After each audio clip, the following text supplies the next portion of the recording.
KUGAN CASSIUS for IFLT in association with Mackler's Gym Marbella, joined by Frank Warren again. I'm saying that because we're too doing it regularly. Yeah, it's good. Keeping everyone informed of what's going on. Good.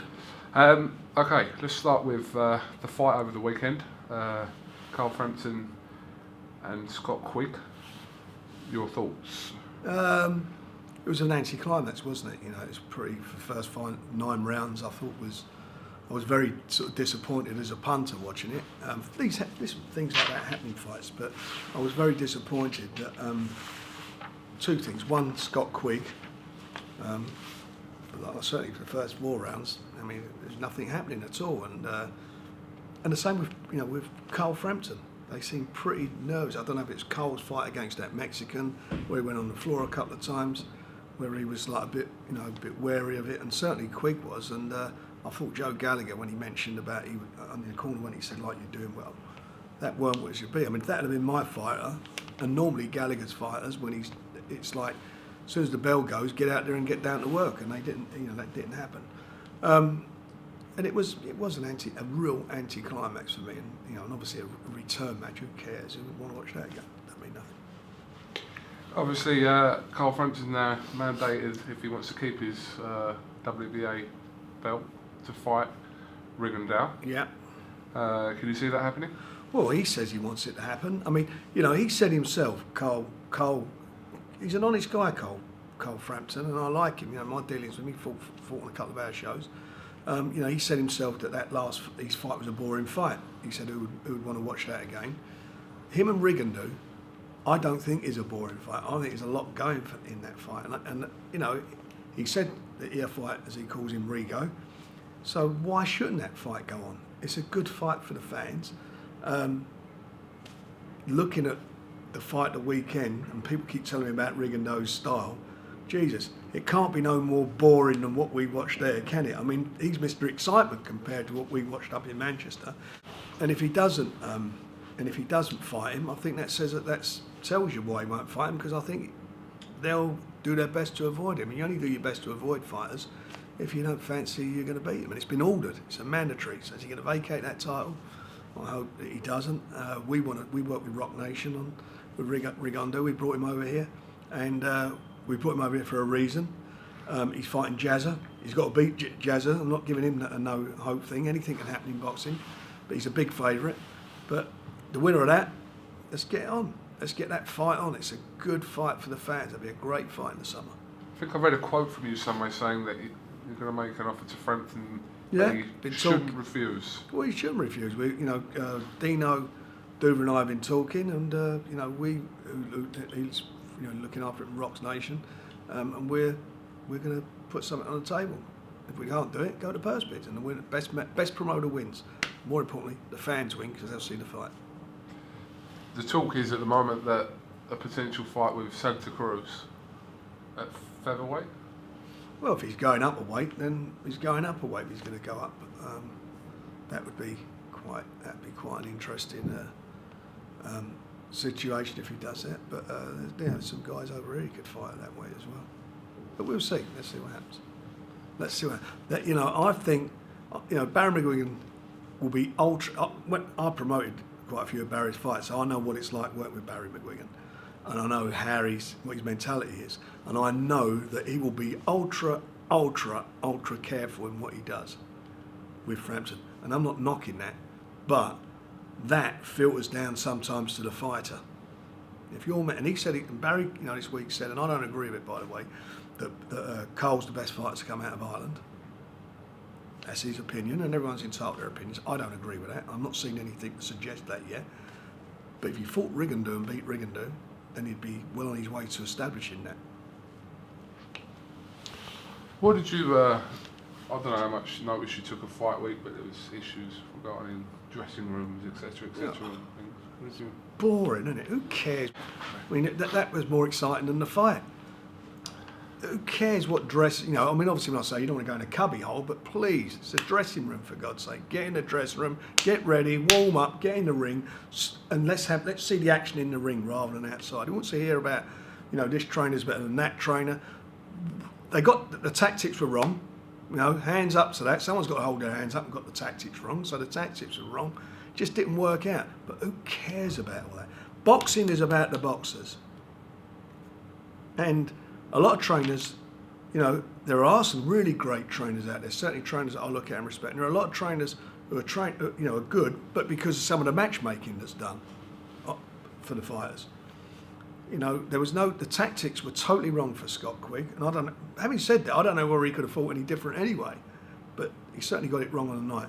And all that rubbish was ridiculous. What was going on, all the crap between them. I mean, we've done it, and I've done my fair share of stuff, but please, dressing rooms. You know, for me, that's not even get a coin, toss up the coin. You want heads or tails, you go in. Who cares? Get the fight on. Get it on. A room's a room. You're not putting you in a broom cupboard. You know, this venue, we're talking about a world-class venue. It's got dressing rooms there. Good enough for Mike Tyson. Good enough for Ricky Hatton and Naz and Joe Calzaghe and Jeff Laces and all the guys that have fought there. It's certainly good enough for them too.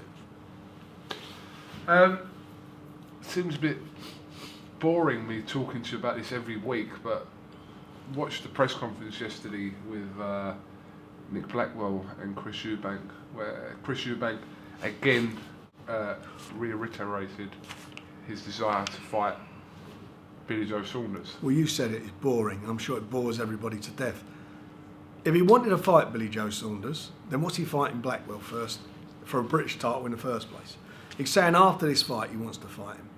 And I read a quote today, his quote saying about get the contracts ready or to get the contract. Well, as we're talking, my son George is going down to meet his lawyer, Jonathan Essex, saying, here's a contract, sign it or don't sign it. And if you don't sign it, then keep latching on to Billy Joe Saunders. And if you want to fight for the British title and then go on and defend the British title, there's no problem with that. It's a prestigious domestic title. Then fight for it. Stop talking about Billy Joe Saunders, because I don't think they fancy it. I know they don't fancy it, because all that rubbish we've heard over the last few, well, it's nearly a year now, isn't it, since that fight? It was over a year, isn't it, since the first fight? You know, you hear all this stuff, you know, what people want and what they don't want, but the bottom line is they've avoided it, totally avoided it. And I don't know what's happening. I'm hearing that maybe now that Adam Booth's not involved, that they've moved Adam. He's now an advisor and not a trainer. I mean, all these different stories coming out of the camp. Yeah, to be honest, in the press conference, James did ask Chris Eubank Senior that there are rumours going around that Adam Booth has sort of moved away from his position as trainer within the team, and then Chris Eubank's response to that was that was news to him. Right. But well, how can it be news to him? Either has or he hasn't. I mean, if he's training him, he's with him every day. So if he's saying it's news to him, then obviously that story is untrue. That Adam must be with him every day. He wasn't there at the press conference the other day. Yeah, well, sometimes trainers don't go. And most importantly, is he there at the gym with him? And if he's saying that it's news to him, that means that he's in the gym training with him. But great. I hope Adam's there. You know, Adam's got a good boxing brain on him. He's done some great job with fighters in the past, and he's had some wins over my guys. And you know, but the big one that mattered over the last few months was Billy Joe beating Andy Lee, and I honestly do believe that is the reason the fight with Eubanks is not happening. That's my opinion. They see that fight and they don't fancy it. I mentioned that to Adam Booth actually, that's what he said in an interview the other day. And what did he say? Well, he obviously disagreed, but... Well, then make the fight. Then there's no problem, is there? If he disagrees, that means he fancies the fight. So make the fight. If you don't make the fight, then you don't agree. Then obviously there is a reason. Make the fight. If your man, Adam, Chris Eubanks Jr., Chris Eubanks Senior, whoever, Uncle Tom Cobley, whoever the latest guy is who's involved in your career, whoever it is, if you want to fight Billy Joe Saunders, my son is on his way down to see your lawyer now, sign the deal, make the fight. If you don't want it, keep jumping on the bandwagon. And we all know then where you are in your life. So, it gets done today. Well, it don't get done. Yeah, that's it, isn't it? Right, there it is. There's the fight. There's the purse. There's the fight. There are the terms. Boom. It's done. You're getting 100,000 quid for this fight. This fight, you're getting 7 times more. I don't even get the... Where'd you go with that one? Where'd you go with that? That tells me all I need to know. Forget about everything else. The fact that you're going and doing that and fighting for the British title, it's crazy. You know, Naz never fought for the British title. Nassim Hamid never fought with him. Very wealthy young man, never fought for the British title. You know, went over and won the world title, won all the different belt divisions. All this nonsense, and it's rubbish.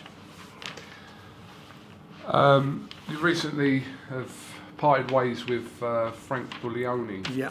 who I noticed as well is going to be fighting on that undercard of Chris Eubank and Nick Blackwell. I don't know. I mean, you told me. Yeah, that's what Nick Hennessy good luck to him. suggested. Yeah, good luck to him. That's what come from Frank's Twitter account. Yeah. You obviously were with Frank Buglioni when he first turned professional. Was it a mutual thing that happened? Well, at the end, what's the best way to put it? The best way to put it is I wish him well, and I wish him the best for his future. But you know, there are certain terms that when you're negotiating, you can only do so much.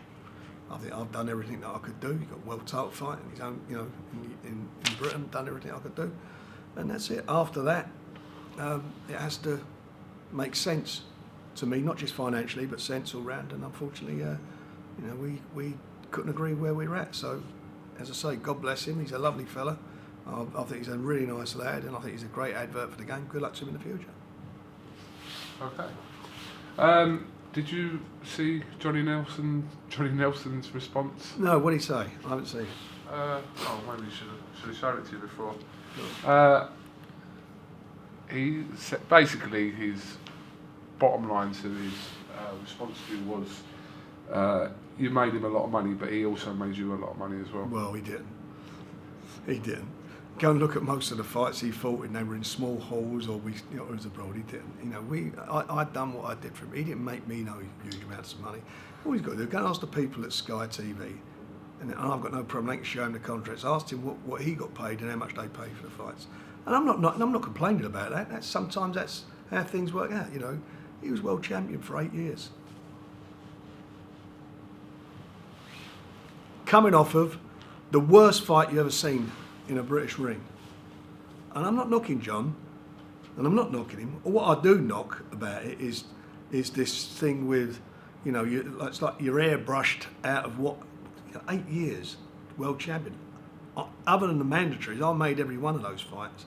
I asked Brendan Ingle. Brendan, who I know is still close to John, and I've got the utmost respect for. I've got the respect John, and I respect Brendan. But please, let's not try and change what happened. All these little documentaries, because they're on Sky. It's like a political propaganda machine coming out there. Say how it is. And we might have made some money on some shows, but that's what we do. We are professional promoters. We've got to pay wages and so forth. But the majority of them, there wasn't a lot in it at all. I can assure you of that. Absolutely not. Okay. It's a funny thing, that. I mean, just one more comment on that. As I mentioned, he got the job at Sky on my recommendation. I recommended him for that job. Fact of life. And I think you disputed that as well. Well, I tell you what, he might dispute it, but I'm telling you that if he's disputing it, I'm telling you that in a good old Anglo-Saxon word or phrase, that's bollocks. I know I did. I know who I spoke to there, and I did. And when you consider that they at the time when he was fighting, most of the time didn't want him on. That's the truth of the matter. But he's done well, and God bless him, and he's done fantastic. So, but let's not just try and change history. Obviously, this news has sort of come out recently about pros potentially fighting in the Olympics. Suicide? I don't see how it even works, and I don't see how you. I mean, first of all, the Olympics, how many months away are they? About, what? 6 months? 6 months, yeah. Does that mean any pro can go in? I mean, does that mean, for example, that young lad from Liverpool, Fowler, could he wind up fighting Amir Khan? If Amir Khan wants to go in, how can that be right? I'm afraid I can't go there with that. And how teams training at the moment being funded by was it lottery money, wherever they're getting their funding from for training for the Olympics. So what are they going to do? Box off with pros to see who's going to go to the Olympic Games? Where's the logistics of all that? How that's just not going to work. I don't see how in any shape or form that can work. And more importantly, I don't see how you can't see them. You know, the Olympics is what it is, and I think that's really unfair to amateur fighters. I totally agree with the head guards. I've never been a fan of the head guards. All this, they were never there for health and safety. They've always presented a bigger target. They've always, you know, meant that if a boxer is getting caught on the head, there's bigger movement, momentum and so forth with the shots, and it sometimes impairs their visions. That I've got no problem. But putting pros in there is, for me, a ridiculous scenario. I do not see how that can work. You know, a pro fighter. That means that say Tyson Fury can go and fight in the Olympic Games against a guy that's wrong. But Frank, we could see a situation where a high-profile fighter, it's ridiculous. It's a mismatch. An amateur kid fighting, you know, a world champion. You know, I mean, theoretically, Golovkin could go and fight for a gold, fight for a gold medal in the Olympic Games against an amateur. How is that going to work? Now, they would want Golovkin because obviously that's going to attract maybe bigger sponsorship and viewers and so forth. But then you might as well give up amateur boxing. Let's kill the amateur boxing and just make it all pro boxing. It's not going to. It doesn't work. It doesn't work on any. For me, it doesn't work on any single level. That's not what it's about. It's the best amateurs fighting each other. And if they want to turn pro, then we'll stay amateur. It's entirely up to them. But that's what it's about, seeing the best young amateur fighters coming through. We're looking forward to next week. Yeah. That's right, Lena. Oh, sorry. Derry Matthews, Terry Flanagan. Yeah. Obviously got put back, but it's finally happening on March the 12th next week. Good card on it as well, obviously. It is KUGAN. It is a good show, and I think we're going to have a good night's boxing out of it. Some good fighters on there, and as I said earlier, it's glad to get the fight on and over with. We've got some world-class fighters on there. We've got guys who are on the cusp of fighting for world titles. As I mentioned last time, Paul Butler's he's got a fight in a final eliminator to get a shot at his title. We've got Teti on there who's going to fight for a world title. Obviously made a bit of a statement last time he was over here. Rigo we've mentioned, and quite a few of our other youngsters who are coming through. So I'm quite excited about the show. I'm quite excited where it's all going to lead to. It's like little many pathways you can. Yeah, but that's what boxing's about. That's what planning guys' careers about. You know, sometimes you're marking time fights and you want to keep them active and whatever. But you know, most of the time there's a method to my madness. See a tweet from Liam Smith a couple of days ago about what was that? Wanting to fight Miguel Cotto. Well, we cut for it now. We've been in discussions for a long time over it, and it's on, it's off, and I'm hoping within the next 48 hours or so we're going to know where we are with it. With the Cotto fight? Yeah, I want it. I've got no problem with that. Yeah. I have no problem with that fight. Liam Smith is a good fighter. I've said that all along. I've said from day one, for me, he's the best one up there at the Brothers, and I think, I think he's a very underestimated fighter, and I think he's the type of guy that can absolutely rise to the occasion, and I think you get the best out of him with the better the job in front of him. You know, he had that. I mentioned it earlier about marking time fights, and you could see some of the boredom in his performance. What I mean by that, in some of the rounds, he's sort of going through the motions, and then suddenly when he steps up again and turned it on, boom, he got rid of people, and that's what he needs. He needs that sort of personal challenge, and I think he's going to go on and do some exceptional things for British boxing. Sorry. So Frank, Widen up the camera. So Frank, have you got a show in mind for Liverpool? Yeah, coming we're up? talking Yeah. about late May, early June. We will be, hopefully in the next week or so, be announcing that too. You know, Okay. Liam could have fought earlier, but he had back-to-back fights, or more importantly, back-to-back training camps, and he felt he needed a little bit of a break. So he could have fought in February or on this show in March. But it's his choice, and I respect his choice that he wanted to have a little recharging of the batteries, and that he's done now. Things doing the rumour mills around Twitter and other social sites. Do you know anything about Channel 5, what people are talking about? Yeah, I mean, I'm hearing what you're hearing is that, that this is Mick Hennessy's last fight for him, so they're saying, it's allegedly. And if that is the case, that's a great shame because he's put a lot of time and effort into those shows. And the sort of rumour is that Barry McGuigan or Cyclone, whatever they're called, are doing a 4-fight deal with him. That's the rumour. Rumours, like I said, there's nothing Well, been... that's the rumours, and that's what's being said. But I think, anyway, it's what it is. You've got a fight on BoxNation this Saturday between Shagayev and Lucas Brown. Yeah. Could open up many doors for heavyweights, sort of, if Well, Lucas Brown it wins. becomes another one of those fights. I think it is a mandatory, isn't it? Sorry, the winner's got the winner of that fight gets the mandatory position, and Lucas Brown. I think Ricky Hatton and his team have done a really good job with him. And we've just done a deal with Ricky, with some of these fighters, and I'm looking forward to working with him, with some of his guys. And for Brown going to Chechnya is it's tough to get a decision. It's going to be tough, but if he can stay focused, if he can. Povetkin, I've got a lot of time for. I really did. Not Povetkin, sorry, Shagayev. Yeah. I quite like him, but he's not the fastest for heavyweights. So if Brown can keep on his toes and box in and keep his jab going, he could come away with a prize. But it's going to be tough out there. It's going to be a bit of an atmosphere, and it won't be all. And it'll be 100% for the local boy.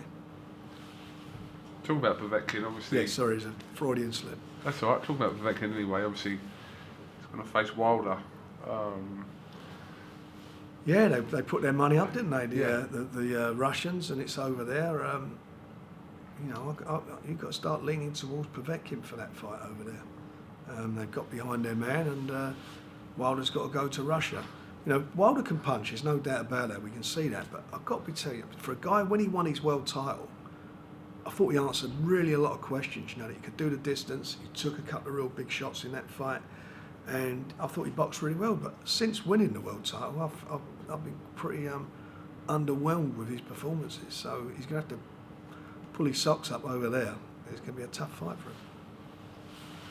Just have to see how that goes. Oh, what other news have you got for us? Anything else you want to get off I your can't chest? think of anything else at the moment. No, I had to get off my chest. I've been taking antibiotics for that, so I'm getting that's all gone now. What's happening? No, we're all good.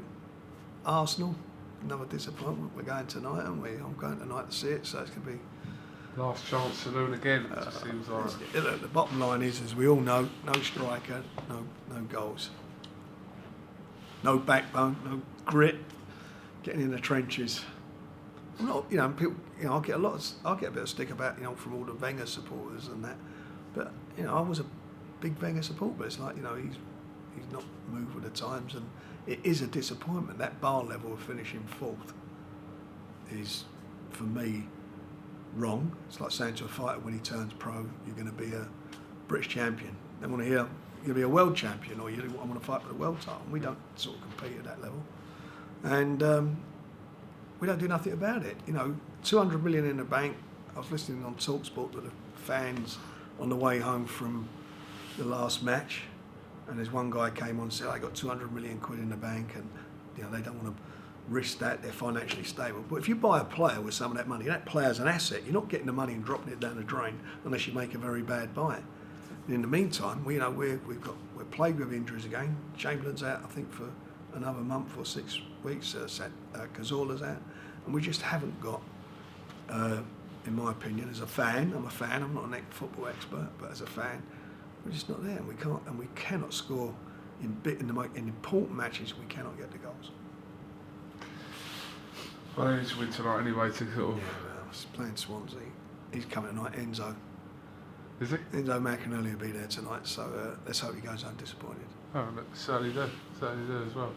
All right, Frank. Well, listen, thanks for talking to RFL TV, and like I said, it's all about next week now. Yeah, well, as I say, fight week, and hopefully it'll get a bit exciting. There's plenty of dressing rooms there. No one's got to worry about the dressing rooms. They're all good trainers, and they're all going to work on their tactics. But more importantly, I want to see the fans get a good fight, and I think they will do. I think it's going to be a great atmosphere. I think so too. Cheers, mate. All right, cheers, Frank.